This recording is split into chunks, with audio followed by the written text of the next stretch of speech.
안녕하세요. 청진기 자르기 개똥철학 의사입니다. 다들 건강하게 잘 지내고 계신가요? 먼저 격려와 응원 그리고 후원에 깊은 감사를 드립니다. 영상이든 커뮤니티든 댓글로 따뜻한 말씀 해주시는 것을 볼 때마다 너무나도 힘이 되고 더 열심히 해야겠다는 생각이 듭니다. 정말 감사합니다. 그저께 26일에 있었던 국회 복지위 청문회는 잘 보셨는지 모르겠습니다. 저는 13시간 동안 라이브로 하나도 빠짐없이 다 봤는데 그러다 보니 정리할 것이 많아서 영상이 조금 늦었습니다. 그래도 벌써 이틀이나 지났으니 관심 있으신 분들은 청문회에서 나온 질문들이나 발언 관련 내용 등은 이미 다 보셨을 것 같습니다. 해서 총평 한마디 하고 청문회에서 드러난 것들을 바탕으로 정부가 대체 왜 이러는 건지 앞으로의 전망은 어떨지 짚어보고자 합니다. 팩트와 뇌피셜을 적절히 버무려서요. 일단 총평은 나름 만족스러웠고 절반의 성공까지는 온 것 같습니다. 예상했던 대로 의사들이 사과하라는 발언도 나오고 정부도 잘못했지만 의사들도 잘못했다라는 양비론은 아직도 나오고 있긴 합니다. 보건복지부는 위증까지 하면서 윤석열 대통령이 이천을 지시했다는 진실을 숨기려 했고요.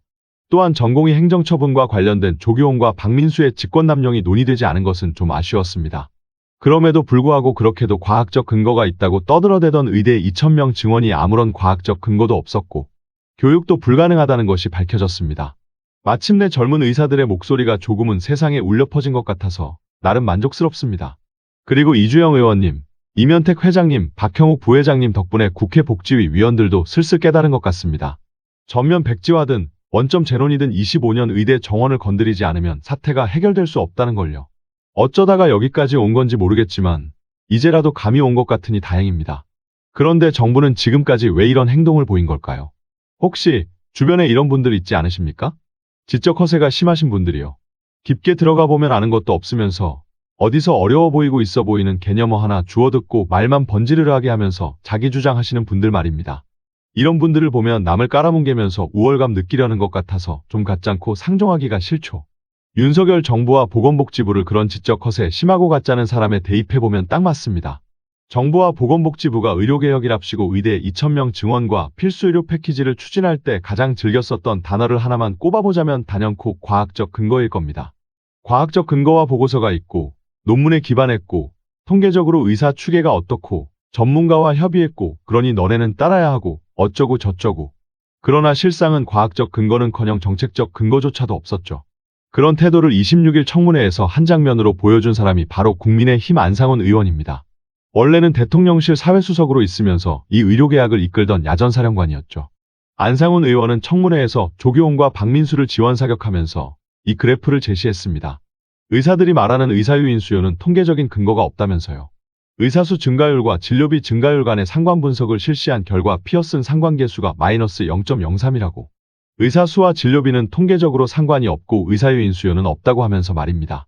와, 상관 분석은 뭐고 피어슨 상관계수는 또 뭐지? 그래프도 그렇고 뭔지는 모르겠지만 뭔가 엄청난 통계적 근거가 있는 것 같습니다. 그러나 제 커뮤니티 글을 보신 분들은 아시겠지만 결론부터 말씀드리자면 이건 결론을 정해놓고 관련 없는 데이터와 통계 분석을 가져와서 끼워 맞춘 겁니다. 선동이라는 거죠.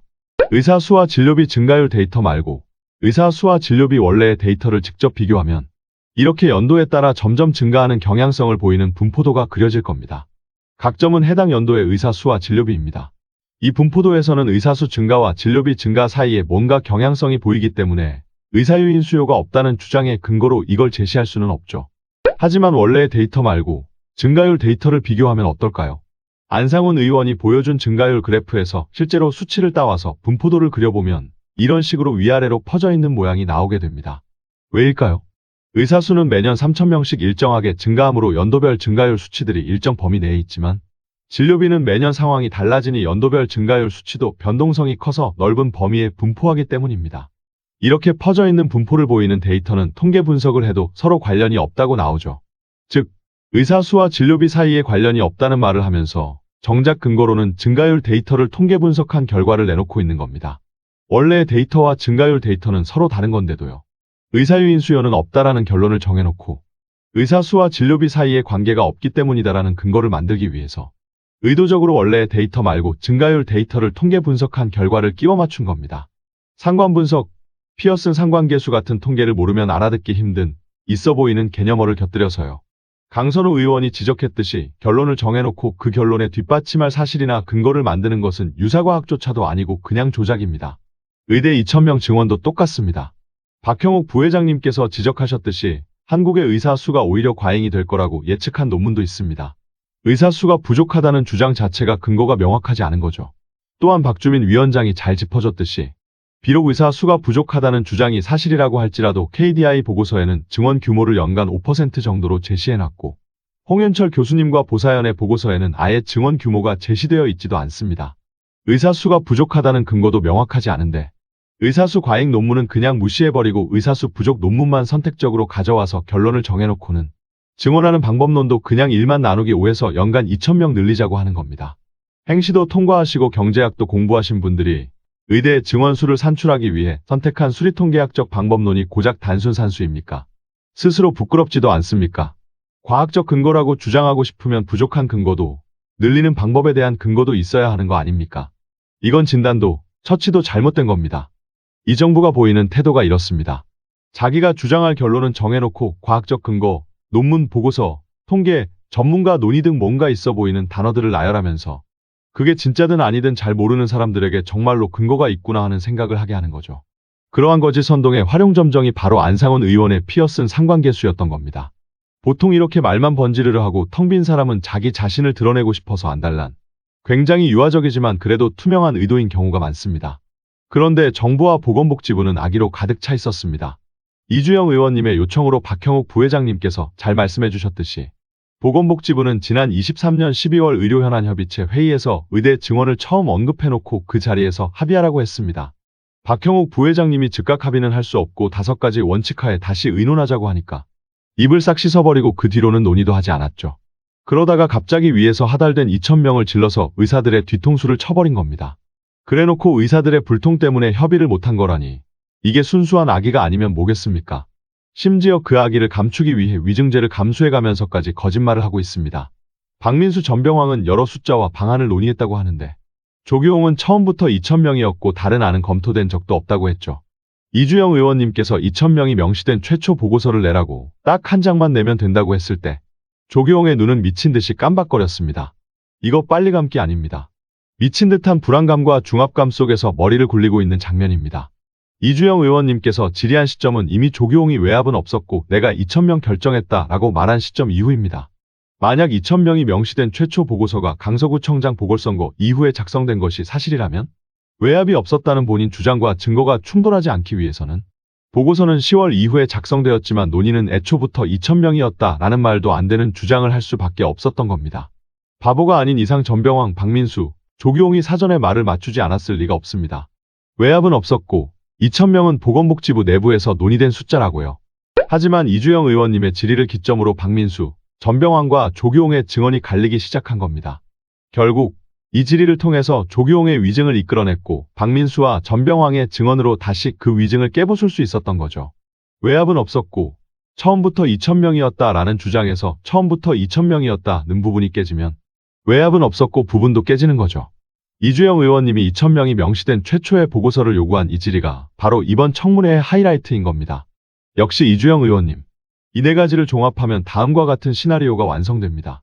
늦어도 23년 5월경부터 이필수와 보건복지부가 의대 증원 밀실 협상을 했고 어느 정도 합의가 되었으나 23년 10월 용산의 인상적인 숫자 요구 이후 갑자기 2,000이라는 숫자가 내려왔고 형식적 절차를 지키기 위해 12월 의료현안 협의체에서 강제로 밀어붙이려 했으나 실패하자 그냥 2월 6일에 의사들 뒤통수 치고 발표해버렸다. 사실 원래 스토리에서 크게 달라진 건 없는데 청문회를 통해 거의 오피셜 증거들을 얻을 수 있었습니다. 박민수와 전병왕이 이전부터 여러 숫자와 여러 안을 논의한 걸 청문회에서 오피셜로 인증해줬고 조규홍이 외압을 숨기기 위해 처음부터 2,000명이었다고 위증을 한 게 깨지면서 외압을 인증해준 겁니다. 의사들 뒤통수 친 건 화나는데 청문회에서 이렇게 다 인증을 해줄 줄은 몰랐습니다. 이렇게 보건복지부가 청문회에서 다 인증을 해줬으니 역시 칼끝은 그분에게로 향할 것입니다. 정부와 보건복지부는 근거도 없는 지적 허세로 남을 찍어 누르려 하고 악의를 가지고 남을 담그려고 하는 것도 모자라서 그 악의를 거짓말로 감추려 하고 있습니다. 근데 심지어 무능합니다. 젊은 의사들의 반발과 집단행동을 예상은 했지만 이렇게 길어질 줄 몰랐다고 하는 거 보면 대충 업무개 시명령 때리고 주동자 잡아놓고 겁박해서 찍어 누르면 한 달 내에 총선 전까지 해결될 줄 알았나 봅니다. 건정심 회의록에 예상 기간 한 달, 예상 필요 예산 474억으로 적혀 있었다는데 총선용 졸속 정책이 결국 여기까지 와버린 겁니다. 심지어 전공의들 재계약을 유도할 방안도, 의대생들 복학을 하게 할 방안도 없다고 하죠.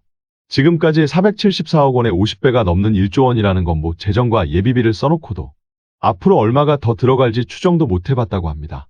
이걸 다 종합하면 개인으로 치면 실제로 아는 건 쥐뿔도 없으면서 어디서 있어 보이는 어려운 개념어 하나 주워 들어가지고 말은 번지르르하게 하면서 자기 주장 밀어붙이는데, 그러면서 아기를 가지고 사람 뒤통수 쳐서 담그려고 하고, 심지어 뻔뻔하게 거짓말로 아기가 없었다고 하고 앉아있으면서 일은 일대로 버려놓고 나는 책임 없으니 수습 못하겠다고 하고 있는 겁니다.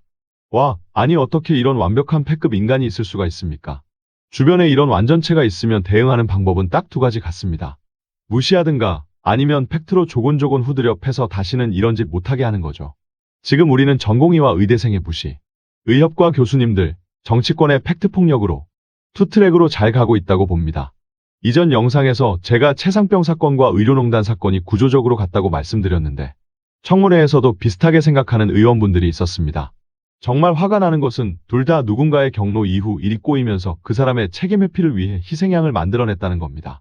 최상병 사건에서는 박정훈 대령님이 항명수괴죄라는 누명을 썼고, 의료농단 사건에서는 젊은 의사들이 환자를 버린 의사라는 누명을 썼습니다. 군인과 의사 모두 보수 정권의 코어 지지층 아니었습니까? 한 명의 경로로 인해서 이렇게 되어야만 했던 겁니까? 최상병이든 복지위든 청문회에서 민주당 의원들의 날카로운 질의와 호통에 환호하는 제 모습을 보면서 참 씁쓸했습니다. 고마운 부분도 있었습니다. 물론 이주영 의원님과 이면택 회장님, 박형욱 부회장님께서 말씀해 주신 것이긴 하지만 박주민 위원장도 증원 백지화든 전면 재검토든 25년 정원을 건드리지 않으면 전공의 재계약과 의대생 복학은 없을 것이고 그것은 의료붕괴로 이어질 것임을 직감한 것 같아서 말입니다. 물론 민주당 의원들이 하는 말을 들어보면 윤석열 정부의 정책을 꺾어버리는 게 주목적이고 국회로 주도권을 가져와 새 판을 짜려는 것 같습니다. 거기서 민주당의 공공의대 및 지역의사제 정책을 추진하려는 의도겠죠. 그럼에도 불구하고 일단 25년 정원을 어떻게든 해결해야 하기에 지금은 응원해보려고 합니다. 나중 일은 일단은 그때 가서 생각하는 게 맞겠죠. 이번 청문회는 전공의와 의대생들이 한마음으로 들어놓은 결과입니다. 25년 정원을 어떻게든 건드리지 않으면 안 된다는 걸 인식시킨 것도 마찬가지입니다. 절반의 성공까지는 왔습니다. 그걸 보면서 이거 잘하면 우리가 이길 수도 있겠다는 생각이 들었습니다. 전공의와 의대생은 지금까지 누움으로써 분연이 일어났고 행동하지 않음으로써 행동하였습니다. 나서지 않음으로써 최전방에 나서고 있었고 투쟁하지 않음으로써 투쟁하였습니다.